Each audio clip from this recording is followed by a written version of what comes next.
The sun was just creeping over the horizon on a crisp October morning in 2024, painting the still waters of Willow Lake, Tennessee, with streaks of gold.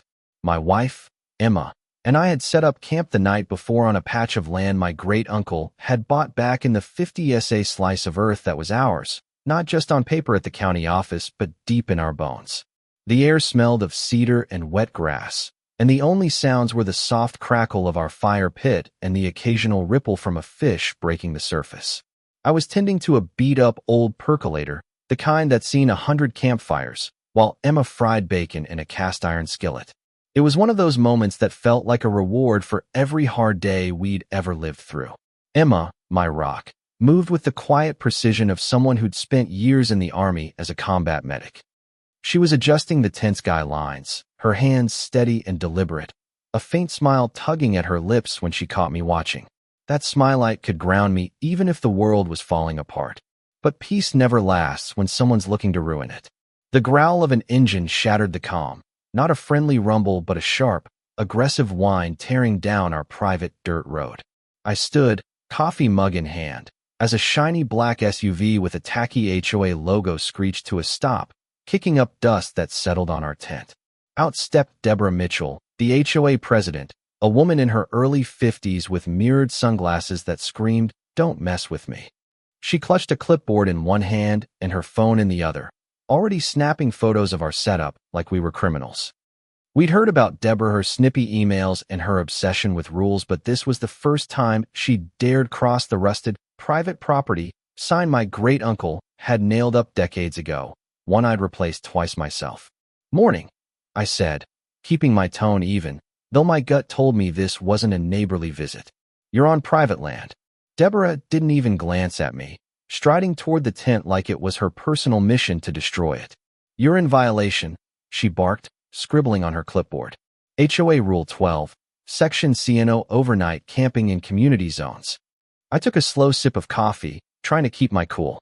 "Ma'am, this isn't a community zone. This is our land, deeded and filed with the county. Your rules don't apply here.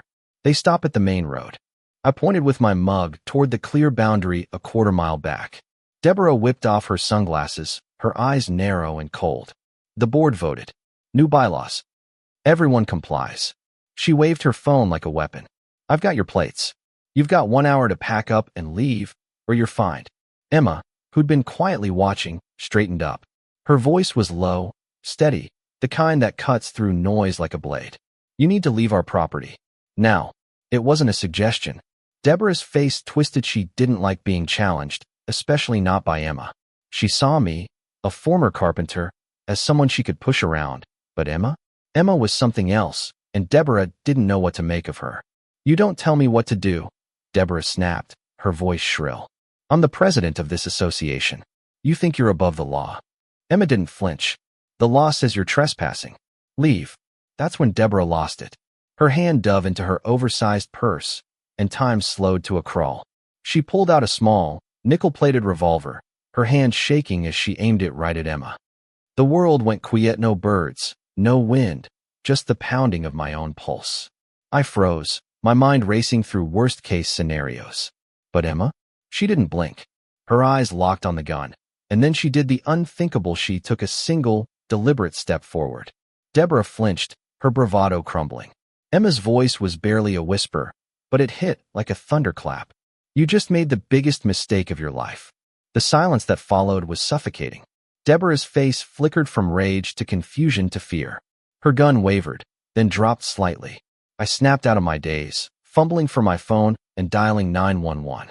"There's a woman on my property pointing a gun at my wife," I said, voice low, giving our address 372 Pine Hollow Lane twice for clarity. The operator's calm voice was a lifeline. Sirens wailed in the distance, growing louder, and Deborah's panic set in. She stumbled back, the gun lowering as she realized what she'd done. Emma, smooth as ever, reached under her jacket, unholstering her own licensed Sig Sauer. She didn't raise it, just held it at her side, muzzle down, a silent declaration that this was over. Deborah's eyes widened, and she bolted for her SUV, screaming, "This isn't over. The board will have you out by spring." She peeled out, spraying gravel, leaving us in a cloud of dust. A sheriff's deputy arrived minutes later, his body cam blinking red. He was professional, took our statements, and noted the truth. Deborah had trespassed and pulled a gun. Emma's firearm was legal, drawn only after the threat.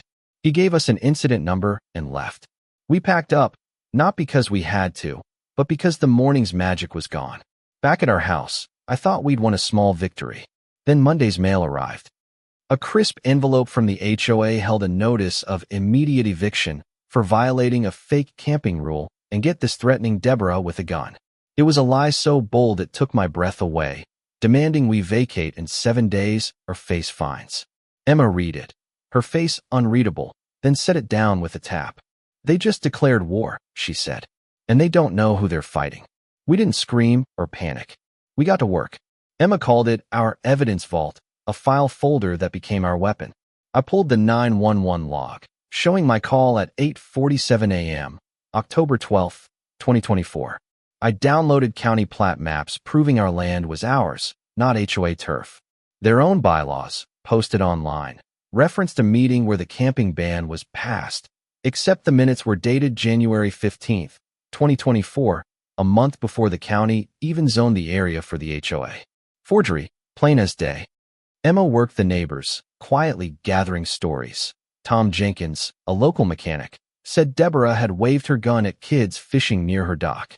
Another neighbor, a former HOA board member, admitted Deborah fudged minutes to suit her whims. We added it all to the vault, along with the deputy's report confirming Deborah's assault. Then came the HOA's next move, a PDF invoice for $22,300 in fake fines, camping violations, public safety fees, even unapproved fire pit usage. It was absurd, designed to crush us. Emma just smiled. She's getting sloppy. We called in Greg Walsh, a retired county surveyor who knew property law like the back of his hand. He walked our boundary, pointed at the maps, and said on camera, "The HOA has no jurisdiction here. It's fraud."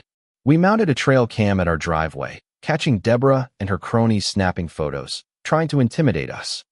When she demanded to inspect our land, we sent a certified letter citing Tennessee statutes on trespass, telling her to back off. The cam caught her ripping it open, reading it, and throwing it on the ground in a rage. Then came the lawsuit. A downtown firm filed for an emergency injunction, claiming we were a threat to public safety. At the hearing, Deborah spun a tale of Emma charging at her, gun drawn. I stood, heart pounding, and handed over the deputy's body cam footage. The courtroom went silent as it played. Deborah pulling her gun, Emma's calm response, the truth laid bare. The judge was livid, calling it a felony and perjury, denying the injunction with a warning. But as we left, Deborah's lawyer slapped us with a new $60,000 civil suit for rule violations. Outside, Deborah hissed at Emma, "You'll regret humiliating me." That was her mistake. We stopped playing defense. We mailed evidence packets to every HOA member, maps, rulings, forged minutes, and a link to the body cam video. Tom Jenkins called, stunned, revealing Deborah's nephew ran a fake security company she paid with HOA funds. Embezzlement. We hired a PI, a retired trooper named Carl, to record a settlement meeting. Emma played it perfectly, asking about the forged minutes. Deborah, smug, admitted to amending them to make them accurate. Got her. We sent the audio, with our evidence, to the state HOA board and sheriff's office. 2 days later, patrol cars rolled past our house to Deborah's. Tom pulled up, whispering, "They've got her." Radio chatter confirmed it. 1 in custody, felony embezzlement. Deborah resigned. Her signature a shaky scrawl on the HOA website. She faced charges: assault, forgery, embezzlement. The lawsuit vanished. A new board, led by Tom and other neighbors, repealed her rules and sent us a $28,800 check for fines and damages. On a cool October morning, we returned to Willow Lake, set up our tent, and sipped coffee by the fire. The peace was ours again, hard-won with truth and patience. What do you think? Did we go too far exposing Deborah to the whole neighborhood? Or was it the only way to stop her? Should we have settled quietly to avoid the drama? Or was fighting back worth it?